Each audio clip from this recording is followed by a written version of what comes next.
Welcome to another RSR. Tonight I'm reviewing Southeastern Louisiana Lions 7, Mississippi State Bulldogs 48 in college football 2023 week 1. You can wrap this one in maroon and white.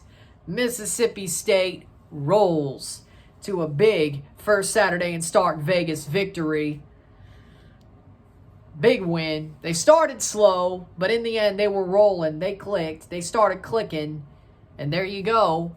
Mississippi State wins over Southeastern Louisiana, their FCS school for the season.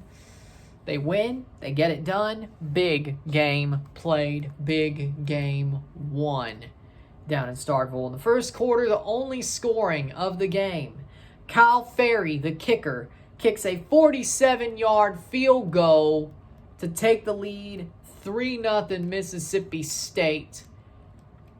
Then, at the end of the quarter, they have a 3-0 lead. Woody Marks, in the second quarter, has a 1-yard touchdown run, punches it in to make it 10-0. Of course, the extra point was made. 10-0 Mississippi State. Jacob Logan gets a 2-yard touchdown pass. State gets faked out by the quarterback. He thinks he's going to run, fakes a run, drops back, lobs it to Logan. 7-10. They make their extra point. It is 7-10 down in Starkville. Creed Whittemore with a 33-yard touchdown catch. Goes streaking. Catches the ball. Goes down the sideline. Streaks into the end zone untouched. Beautiful catch by Creed Whittemore. 7-17. Then Mississippi State gets the ball back, of course, as well. Late in the half, Kyle Ferry hits a 48-yard field goal to make it 7-20. State has a 7-20 lead going to half, which deservedly so. Deservedly so. I think rightfully so. They had a 20-7 lead. Deservedly so. They started kicking on in the second quarter, and they just figured it out. The offense, Woody Marks had a great day. Creed Whittemore had a great day. Tulu Griffin was a little bit too quiet, I think. I think if you're a Mississippi State fan, you would wish that Tulu had more to give and more to show, but he did not.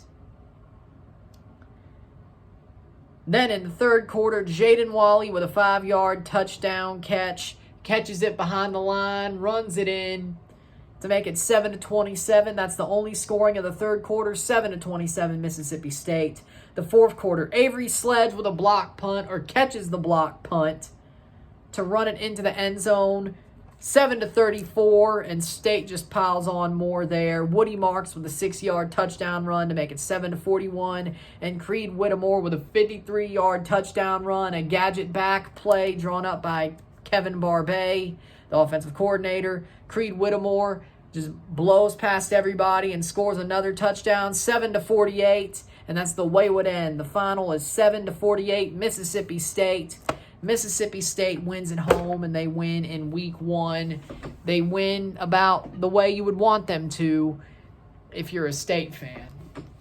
Now, again, for me, there's only certain players that I'm really happy about during this game. I think Jaquavius Marks, Woody Marks, played a wonderful game. I think he's player of the game. Woody Marks is player of the game. Man carried the State offense on his back. Mississippi State had the most rushing yards in this game than they've had since November of 2019. Of course. Because in the Mike Leach years, of course, you're not going to run that much. They started to run more last year. I don't know where that would have went in the trend. But Barbay is good with running. They run a lot. There was a lot more running than passing, to be honest, I think, in this tournament, or this game.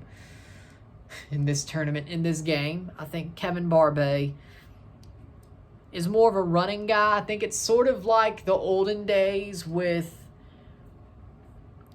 Mullen and Moorhead. If they have a power back, they're going to use it, and Woody Marks is a power back. And you saw exactly why he is the type of running back they need. over the fact of over a passing run, a big quarterback, a great team, or throw in. It's always a power back, and Mississippi State, rightfully so, is a running team. I think that's always what they've been. They've always had a good running back, even during the Leach years.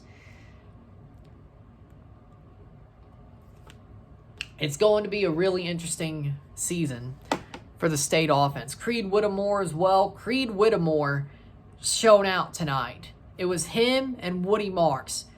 Will Rogers did what he had to do, as always. If Will is succeeding, he's doing what he has to do. He did what he had to do. Creed Whittemore showed out to me. I thought Creed Whittemore looked amazing tonight. I thought he looked wonderful. He looked like he was ready to play. He had a heart. He had a fight. I respect what he was doing. He played a damn good game of football. Woody Marks is player of the game for me. The Mississippi State defense was good. Besides that touchdown drive after giving up a 3rd and 20 that let them get to that touchdown, I thought State's defense was amazing. Special teams and defense. I thought we actually have a kicker now. I think we actually have a kicker, so that's good. For once in a while, we have a kicker. For the first time in a while, we have a kicker, which is good. We have a very, very good defense. Jet Johnson still had a great game. Nathan Pickering had a very good game. He got to the quarterback a couple of times. Bookie Watson had a good game. Mississippi State had the game you wanted them to have. If you're a State fan and you think they have a higher ceiling, this is what you wanted. You wanted them to win a game like this. Get out to a big lead, win by a lot. The early returns say this team does have a good high ceiling they can reach. If they perform to that ceiling, they have a high ceiling. That's what the early returns say. Now, is that the case? We'll find out during the Arizona game. We'll find out during the Arizona game if that is the case. Because we need to see. Is that the case? And the Arizona game is going to tell you a lot more than this. This tells you, hey, they scored enough points, they won by enough, they're good enough, or we think they're good enough. Arizona, they need to be better. They need to have a great defensive game, just like tonight. They need to have the defense do the same exact thing they did tonight.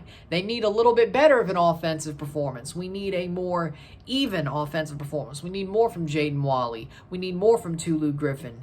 We need Creed Whittemore to have another good game. We need Woody Marks to have another good game. We need Will Rogers to step up and be the Heisman candidate his teammates think he is.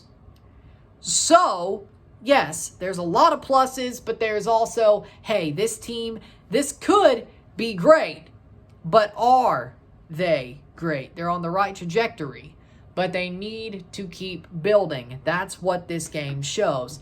Now, Southeastern Louisiana, I would be remiss if I did not talk about them. They shot themselves in the foot all game long. Their defense actually impressed me. For a while, their defense impressed me. Their defense is tough. They get at the player. They run at the ball. They make good tackles. I have a lot of respect for Southeastern's defense. Now, their offense shot themselves in the foot hundreds of times in this game, and they should have got more scored on them with all the mistakes they nearly made and should have paid for. All the fumbles, all the near interceptions, all the pooch punts that should have been more blocks. Mississippi State sort of took their foot off the gas and didn't punish Southeast Louisiana as much as they should have. That offense did not threaten besides that one touchdown drive. And they shouldn't have been on that drive because they should have got pushed off to a punt at that 3rd and 20. So, with that being said, they should have been mothballed, zeroed, goose-egged. That's what they should have been. They weren't. They got lucky with that drive. And that's the one drive that I did not like. To be honest, I did not like that drive. I think State could have been better. I think they could have been more complete, and they could have got a shutout. But you know what? It was a big win. It was a large win, a large lead.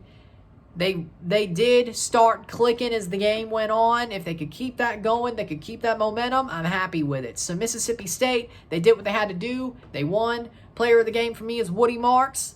And next weekend, we're going to see if they're for real. Or if this was what they are. Or if they need to learn some more and build some more. We'll see against Arizona. And then, of course, they play LSU. Then they play South Carolina, then Alabama, then Western Michigan.